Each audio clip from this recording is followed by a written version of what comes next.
Here's a quick tutorial on how to use Knoword. When you open the assignment, there are 3 things that you can click on.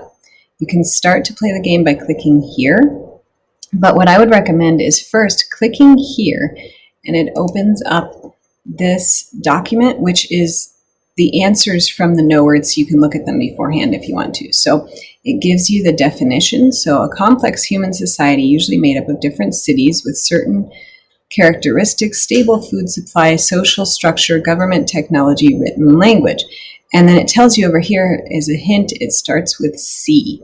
So then I can go and take a look at this word bank that's here and look for a word that starts with C that might work. So there's a few of them. I could use Confucianism, I could use caste, I could use civilization.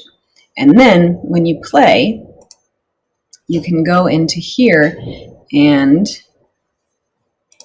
I'll just say play again and start playing and type in your answer to see which one works. Oh, something that might also help.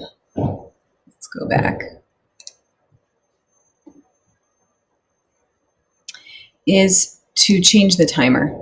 You can put it to infinity if that timer makes you nervous. It's supposed to make it more fun, but don't worry about it if that's not fun for you. So make it infinity, and then you have all the time in the world to look at the word that they're giving you, to go back to your word bank, and to go take a look at these here.